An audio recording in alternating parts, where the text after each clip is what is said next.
Hello everybody, hope everybody's doing great today. I appreciate those of you watching this video. I hope you enjoy it. So lately I've been watching a lot of good movies and TV shows and stuff. So I decided it's time for me to watch a bad movie.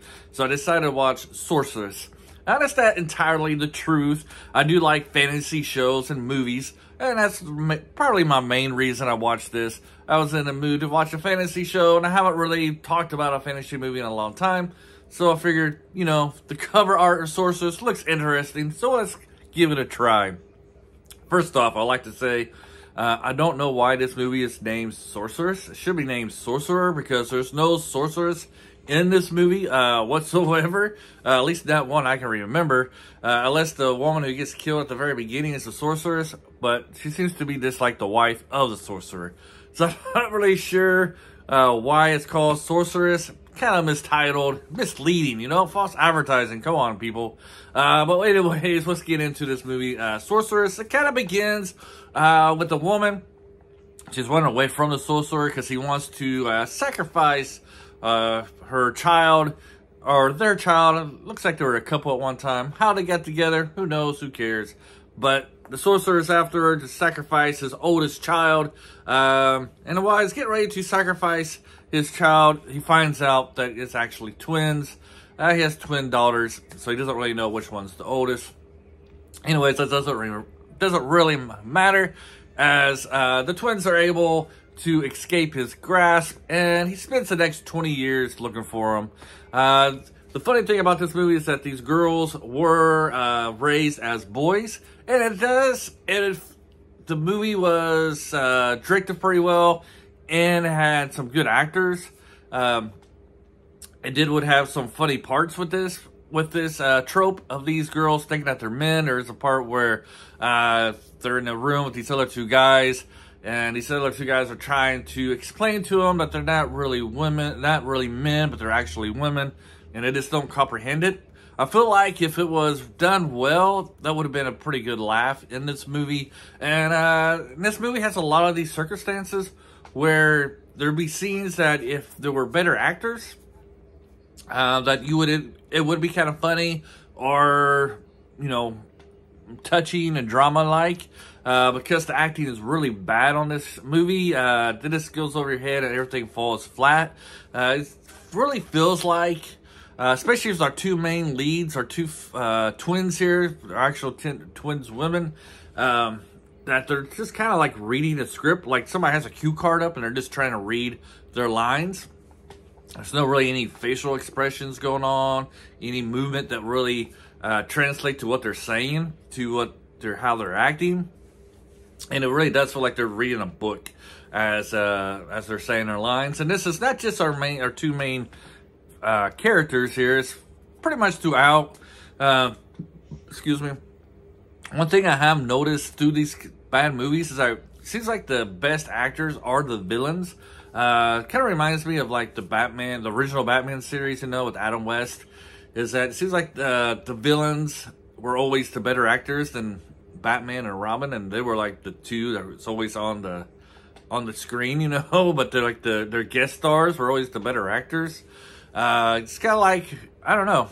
This is something I noticed about bad movies. Like the villain is always the better actor than the actual, you know, the heroes of the show, you know. But anyways, moving past that, for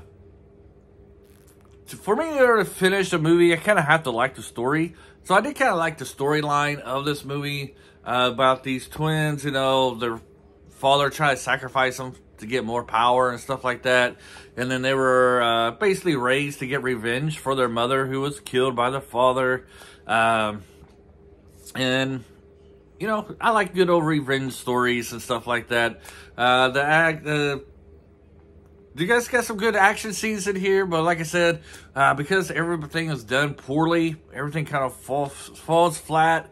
So I was just really watching this to see where this movie was going to go next. Like how were they going to defeat the sorcerer and I guess the evil queen, you know, who's trying. The relationship between the queen and the evil queen and the sorcerer is kind of interesting, as they're both trying to use each other. Like she's using him to gain more power, and he's using her to get more power as well.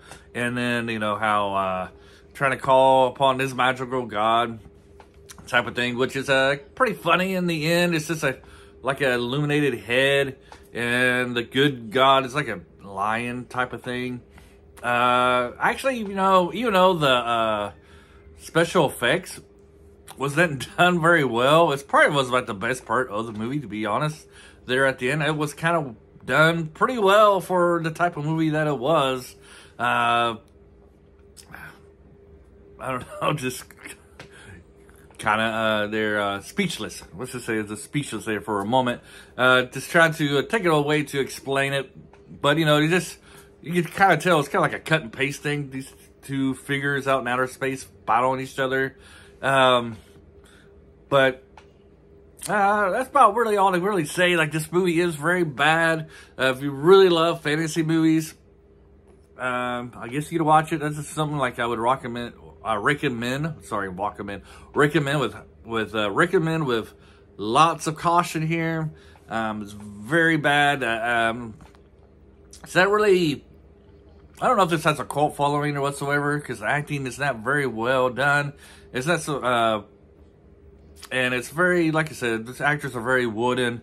I also like to bring up, this was made in the 80s, and then the movie The Barbarians was made in the 80s, and the Barbarians had twin guys, and we have these twin women. Who could have thought of putting these two together, these two siblings together, you know, twin brothers, twin sisters in a movie, in a fantasy movie or any type, together, let them go. One thing I will say about another difference, if I'm going to compare the Sorceress to the Barbarians, is like, at least the Barbarians was a bad movie, but at least it felt like the people who were involved was having a good time, which made it entertaining to watch, because you see these actors, and even though they're doing their best and they don't really, it's not really good, but at least you're having a good time because they looks like they're having a good time on camera. On this one, it doesn't really like the actors are really having a good time whatsoever with their roles. It's either because they're just so nervous. I don't know. This might have been a lot of these people's first movies. I have no idea. But it's either they're so nervous or they're just trying to get through their lines. Like they doesn't really seem like to be any joy watching them. And it didn't seem like they had any joy making the movie. They're just there trying to make a movie type of thing.